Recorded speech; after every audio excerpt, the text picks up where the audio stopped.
I want you to live with this. I continued, the words deliberate, sharp as glass. I want you to wake up every morning and feel the emptiness you left in my chest. I want you to look at the wreckage of your life and know beyond any doubt that you caused it. Hey. Glad you stayed for this video on Reddit cheating stories. How are you? I'm so excited to tell you this story. I sat in the dark, the dim glow of the streetlights outside casting faint, uneven patterns on the kitchen wall. The whiskey in my glass, still half full, caught the weak light from the stove's night light and shimmered faintly. Her perfume lingered in the air, a maddening reminder of the evening's humiliation. It clung to me like a second skin, unwelcome and impossible to ignore. It wasn't my guilt to bear, but it felt as though it was. The night had unraveled so quickly. One moment, we were laughing with friends at the bar, her hand brushing mine in one of those rare displays of affection she still allowed. The next, she was tossing her head back in laughter, overly charmed by him. Marcus, the life of the party, the guy I'd never quite trusted. Then she said it, casually, cruelly, as if it were nothing. You could learn a thing or two from Marcus, you know? He knows how to make a woman feel alive. The laughter around us evaporated, replaced by a suffocating silence. Marcus offered a nervous chuckle, and she sipped her wine as though nothing had happened.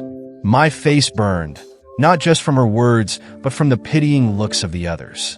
She didn't flinch. She didn't apologize.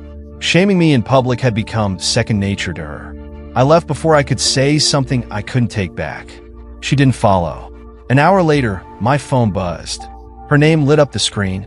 I stared at it, my stomach churning. A part of me wanted to ignore it, but curiosity, or maybe masochism, compelled me to answer. Hello. My voice was hoarse, my throat tight. Hey. Her tone was light, almost playful. Are you okay? You know I love you, right? For a moment, I couldn't speak. Love? The word felt hollow, like something precious that had been smashed and pieced back together without care. Do you? I asked finally, my voice low and sharp, because it sure didn't feel like it tonight. She sighed, the kind of sigh that said she thought I was overreacting. Oh, come on. Don't be so sensitive. It was just a joke. A joke. I repeated, my grip tightening on the phone. You humiliate me in front of everyone, and I'm supposed to laugh it off? Marcus is just a friend, she said, her voice dripping with feigned innocence. You're reading too much into this. I wanted to believe her. God, I wanted to. But her tone, so casual, so dismissive, gnawed at me. I pictured her now, sitting somewhere with that sly, knowing smile she wore when she thought she'd won. Where are you? The question came out before I could stop it. There was a pause. What does it matter? It matters because I'm your husband, I snapped. And I want to know why you're calling me like nothing happened. Another pause, longer this time. When she spoke again, her voice was softer, almost tender. I called because I care about you. I don't want you to think I don't. A bitter laugh escaped me. You have a funny way of showing it. For a moment, the line was silent. Then I heard it, a muffled sound, faint but distinct. A whisper. My chest tightened. Who's with you? I demanded. No one, she replied quickly, too quickly. The sound came again, a man's voice, low and indistinct, but undeniably there. Don't lie to me, I said, my voice trembling with anger and dread. Who's with you? She didn't answer. Is it Marcus? The name felt like poison on my tongue. Why do you always do this? She snapped, her voice sharp and defensive. Why do you always assume the worst? Because you give me every reason to, I shouted, the dam finally breaking. You humiliate me in front of our friends. You disappear without a word. And now you're lying to me. What am I supposed to think? The silence stretched on, heavy and suffocating. My breathing was ragged, my pulse pounding in my ears as I waited for her response. I didn't mean for it to happen, she said finally, her voice trembling. The world seemed to tilt, the walls closing in around me. What didn't you mean? I asked, though I already knew. I need to go, she murmured. No, I said firmly. You're not running away from this. Tell me the truth. Is it him? Are you sleeping with him? She didn't answer. She didn't have to. The silence was all the confirmation I needed. The call ended. I stared at the phone, my hands shaking, the weight of her betrayal pressing down on me. The whiskey glass shattered against the wall, fragments glittering under the dim light. My pulse thundered in my ears, drowning out the distant hum of traffic. The rage inside me wasn't fleeting. It was cold, sharp, and deliberate, like a blade honed to perfection. I grabbed my jacket and keys. If Marcus thought he could laugh at me, humiliate me, and take my wife, he was wrong. Dead wrong. My knuckles whitened on the steering wheel as I drove, instinct guiding me to the place where this all began. Her favorite spot, his favorite spot, the little dive bar where she'd first introduced him as just a friend. The parking lot was nearly empty, the neon sign above the door casting a flickering light on the wet asphalt. And there it was, her car, parked neatly in the corner. Marcus's truck sat beside it. I killed the engine and stepped out, the cold night air biting against my skin. My hand brushed the tire iron under my seat, but I left it behind. This needed to be personal. Inside, the stale smell of beer and cigarettes filled the air. The bar was quiet, save for the bartender wiping glasses and a couple whispering in a corner. Then I saw them, at a booth in the back, half hidden in shadows.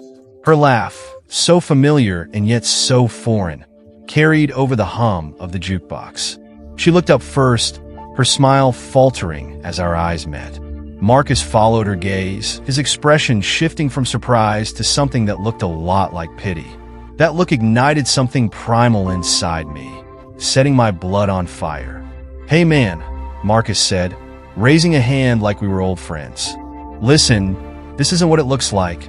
"Get up," I said, my voice low but sharp enough to make him hesitate. He glanced at her, then back at me.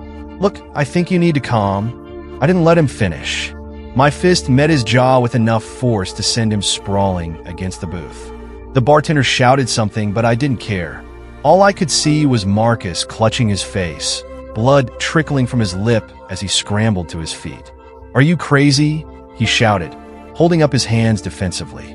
"You think you can humiliate me?" I growled, advancing on him. "In front of my friends, my wife? You think I'd let that slide?" "Stop it," she screamed, grabbing my arm. I shrugged her off without looking at her, my focus locked on Marcus. He swung at me a wild, clumsy punch. I dodged it easily and drove my fist into his stomach, doubling him over. He stumbled back, crashing into a table. The bartender was yelling louder now, threatening to call the police, but the words barely registered. "Please stop," she cried again, stepping between us. I glared at her, my chest heaving. "You don't get to ask me for anything. Not after this." Her face crumpled, tears streaming down her cheeks as she stepped back. Marcus groaned, struggling to his feet. He grabbed a beer bottle from a nearby table and swung it at me. The bottle shattered against the wall as I ducked. Before he could make another move, I tackled him, sending us both to the ground. "You think you're better than me?" I hissed, pinning him down. "You think you can take what's mine?" "Please," he choked out, his face smeared with blood. It wasn't like that. I grabbed the front of his shirt, lifting him slightly before slamming him back down. "Don't lie to me." "Stop," she screamed again, pulling at my shoulder. "You're going to kill him." Her words hung in the air, cutting through the haze of rage. Slowly, I let go, rising to my feet. Marcus lay on the floor, groaning, his chest heaving. She rushed to him, cradling his head in her lap. The sight of it made my stomach churn. "You've made your choice," I said coldly. "Don't come crawling back when he disappoints you." I turned and walked out, ignoring the stares of the bartender and the couple in the corner. Outside, the cold air hit me, sharp and bracing, as if trying to cleanse me of what had just happened. In the distance, I heard the faint wail of sirens. Time was running out.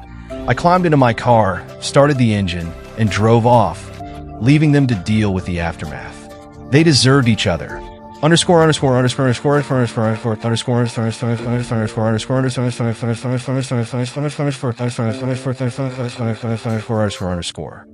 underscore underscore underscore. The drive home was a blur. My knuckles throbbed, stained with Marcus's blood. The satisfaction of seeing him crumble under my fists had already faded, replaced by a cold, hollow fury. I poured the whiskey in the sink the moment I got home. It wouldn't help. Not this time. Instead, I sat at my desk and opened my laptop. My fingers hovered over the keyboard for a moment before I started typing, the plan forming with each keystroke. Exposing her wasn't enough. I wanted them both ruined. The first step was easy. Every text she'd ever sent, every photo she'd ever shared, all archived. I compiled it into a neat folder, uploaded it to a secure cloud, and labeled it for anyone curious enough to look. The genius was in the framing. I wouldn't come across as bitter. I'd be the victim, because that's exactly what I was. Then I turned my attention to Marcus. A quick dive into his social media told me everything I needed to know. His high-profile job at a rising tech firm, his spotless reputation as a charismatic professional. It was all laid out like a blueprint. The first blow came in the form of anonymous tips, late-night emails to his competitors, doctored leaks suggesting misconduct and financial impropriety. The accusations were subtle but damning. Next, I crafted a more personal scandal. Using fake profiles and carefully planted rumors, I constructed a web of accusations. Workplace harassment, shady business dealings, and just enough plausible detail to make it stick. By the time I was done, a simple Google search of Marcus's name would turn his spotless reputation into a liability. I leaned back in my chair, the glow of the screen illuminating my cold determination. With a single click, the storm was unleashed. The next day, I went to work like nothing had happened. The whispers had already started. Word of the scene at the bar traveled fast. My co-workers gave me pitying looks, murmuring about how well I was handling it. Let them talk. It only added fuel to the fire I'd ignited. By midday, the cracks in Marcus's world began to show. My phone buzzed with a notification. An anonymous email sent to the staff at his company, linking to a private blog detailing his supposed indiscretions. The comments poured in, some defending him, but most condemning him. His spotless image was unraveling in real time, and it was only the beginning. As for her texts went unanswered, calls ignored. She had made her bed, and now she would burn in it. I smiled as I imagined Marcus sitting in his pristine corner office, staring at his screen, his perfect little world crumbling around him. The thought was satisfying, but it wasn't enough. That evening, I drove by his house. His truck was parked outside, but her car was gone. Coward. Maybe she was already trying to distance herself, desperate to escape the fallout. I parked a block away, shrouded by the darkness, and watched the house. The lights inside flickered on and off. His silhouette moved back and forth, pacing, agitated. He didn't notice when I slipped through the back gate. Didn't hear the soft scrape of my shoes on the patio. In the kitchen, his laptop sat open on the counter, screen unlocked. Too easy. A flash drive was all it took. In a matter of seconds, I had everything. Work files, personal photos, private chats. It was all mine. By the time Marcus wandered into the kitchen, I was already gone. The next phase unfolded faster than I expected. Within 2 days, Marcus was suspended from his job, pending an investigation. The rumors I had seeded spread beyond his company, touching every corner of his carefully curated life. His LinkedIn was flooded with questions and accusations. His social media accounts went dark. And her? Through mutual friends, I heard she tried to reach out, but I didn't answer. Not yet. She'd moved out of our house and was staying with her sister, likely scrambling to make sense of why everything was spiraling so quickly. The final blow came a week later. An anonymous package was delivered to her sister's home. Inside was a USB drive containing everything. Her messages to Marcus, photos of their nights together, recordings of her laughing at me behind my back. Her family deserved to know the truth. That night, she called me. Her voice trembled, laced with anger and fear. "What the hell is wrong with you?" she screamed. "Do you know what you've done?" "I've done what you never had the courage to do," I said coldly. "I told the truth." "You ruined his life," she sobbed. "And you ruined mine," I replied, my voice calm, steady. "The difference is you had a choice. I didn't." The line went silent except for her ragged breathing. I could almost hear the gears in her head turning as she realized how thoroughly she'd been outplayed. "You think this makes you better than us?" she said finally, her voice cracking. It doesn't. You're just as twisted as we are. Maybe, I said, a faint smile tugging at my lips. But at least I'm the one who won. And then I hung up. After the call, I sat for a moment, staring at the phone in my hand. Her words echoed in my mind, but they didn't sting. She tried to equate my actions with theirs, to cast me as no better. But I knew the truth. She thought she could hide behind her family, use them as a shield to weather the storm. Fine, I'd bring that sanctuary down too. The first target was her sister, Emily, the golden child of their family, the career-driven, self-righteous woman who had always looked down on me. She called me boring, a man without ambition, the perfect scapegoat for her sister's lies. Emily's social media was a treasure trove. People like her were careless, too absorbed in curating their image to notice the cracks.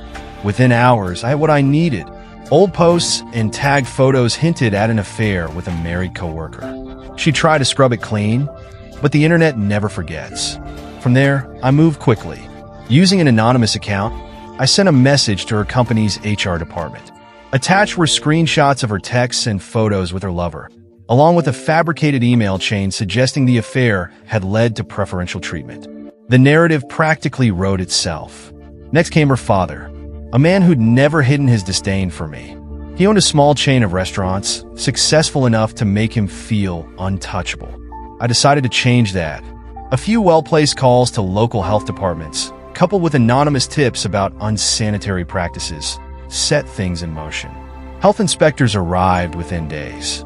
A bit of digging had revealed one of his managers was cutting corners, and I made sure the inspectors found exactly what they were looking for.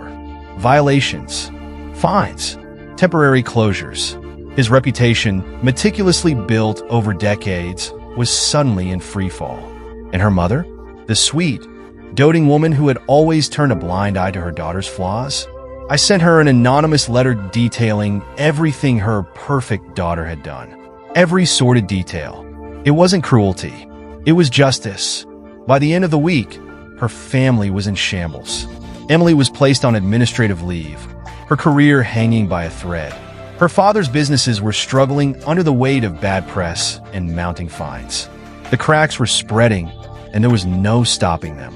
As for her, she called again, her voice a mix of fury and desperation. "You're destroying my family," she screamed. "No," I said, my voice calm and deliberate. "You did that yourself." And I hung up. It was the truth. She deserved to know the kind of person she'd raised. Through mutual acquaintances, I heard about the chaos brewing in her family. Emily had confronted my wife, furious for being dragged into the mess, her accusations echoing through the house. Their father, livid, had reportedly shaken the walls with his booming voice. And their mother? She'd broken down in tears, pleading for everyone to fix what had been shattered. Eventually, my wife called me again. This time, her voice held no anger, no defiance, just desperation. "Why are you doing this?" she begged, her voice raw, trembling. "They didn't do anything to you. They enabled you," I replied coldly. "Every time they turned a blind eye, every time they justified your behavior, they became part of the problem. Now they're paying for it. They're my family," she cried. "And what was I?" I snapped, my voice slicing through her sobs. "I was your husband. Did that mean anything to you when you were with Marcus?" Her silence was deafening, weighted with guilt she couldn't deny. I could almost hear her trying to twist the narrative, searching for a way to make me the villain. "You've gone too far," she said at last, her voice quivering. "You're sick." Maybe, I admitted, my tone icy. But at least I'm honest about it. Without another word, I ended the call. Let her sit in the ruins of her life. Let her feel the pain of losing everything she thought she could keep. Underscore, underscore, underscore, underscore.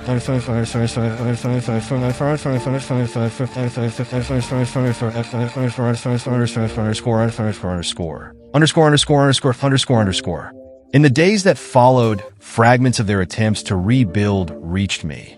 Emily had hired a lawyer. Their father scrambled to smooth things over with the health department. But it was too late. The damage was done, and nothing they tried could undo it. I could have stopped there, but why should I? They had stood by her side, laughed at my expense, and treated me as if I didn't matter. They deserved every ounce of the fallout. And her? She was alone now, trapped in the wreckage of her own making. She thought she could betray me and walk away unscathed. She thought wrong. The aftermath of my revenge unfolded like a carefully orchestrated tragedy. Her world, so meticulously constructed, was reduced to rubble. Her family splintered, each member overwhelmed by scandal and betrayal. Marcus disappeared from the social scene, his career obliterated and his name irrevocably tarnished. It should have felt like victory, a triumphant end to a long, painful chapter. But it didn't. The call came late one night, a week after her family's collapse. I almost didn't answer, but something compelled me to pick up. "Hello," I said, my voice flat, emotionless. "It's me," she whispered, her tone fragile, barely audible. "Please don't hang up." I stayed silent, letting the weight of her words linger. I wanted her to feel it, the emptiness, the isolation. "I don't know what to do anymore," she said, her voice trembling. "I've lost everything, my family, my friends, my dignity." "That's not my problem," I replied coldly. She sniffled, her breath shaky. "I know I deserve this. I know I hurt you, and I'll never forgive myself for it. But I'm begging you, please stop. I can't take any more." Her vulnerability tugged at something deep inside me, a flicker of the love we'd once shared. But it was fleeting, extinguished by the memory of her betrayal. "Why should I?" I asked, my tone as cold as ice. "You didn't think twice about me when you were with Marcus. You didn't care how I felt when you humiliated me. So why should I care about you now?" Her sobs grew louder, her voice cracking under the weight of her despair. "Because I'm still human. Because I made a mistake, a lot of mistakes. But you're not the man I thought you were. You've turned into a monster." I laughed bitterly, the sound devoid of humor. "A monster? You made this monster. You had a choice, and you chose to destroy me. Now, you're facing the consequences." "I loved you," she whispered, her voice barely audible. "No," I said firmly. "You love the idea of me. You love having someone to lean on when your games lost their luster.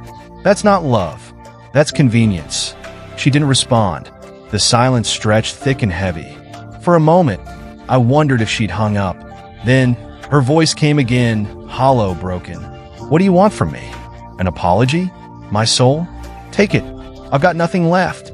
Just stop." I leaned back in my chair, her words settling over me like a heavy fog. I'd already won, hadn't I? She was broken, defeated, left to piece together the shards of a life she'd destroyed with her own hands. But as I sat there, the victory felt hollow. The rage that had driven me, that had fueled my every move, was flickering out. What was left wasn't triumph.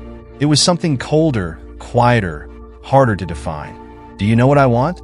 I said finally, my voice measured. She sniffled on the other end, her sobs muffled but unrelenting. "I want you to live with this," I continued, the words deliberate, sharp as glass.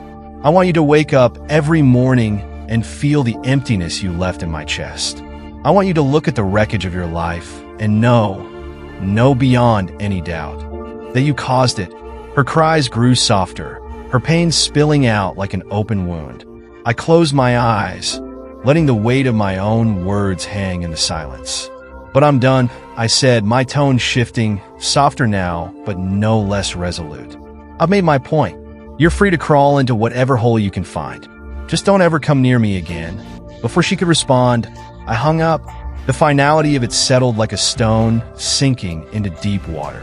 The days that followed were quiet. Through whispers and mutual acquaintances, I learned she had moved out of town, leaving the wreckage of her reputation behind. Her family remained fractured, struggling to piece themselves back together. And Marcus? No one had seen him since his world imploded. As for me, I found a strange kind of peace in the aftermath. The fire that had consumed me, that had defined my every action for so long, was extinguished.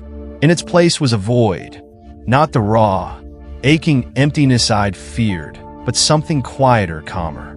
Freedom. I wasn't the same man I'd been before she betrayed me. The innocence, the trust, the blind optimism, they were gone. I wasn't sure if I liked the man I'd become, but I knew one thing with certainty. I had taken back control of my life, and no one would ever take it from me again. So our story has come to an end today, but its echoes certainly linger. Do you have any advice for the main character? Did they do the right thing, or is there anything else they need to think about? We'd love to hear from you, so leave a comment below to discuss.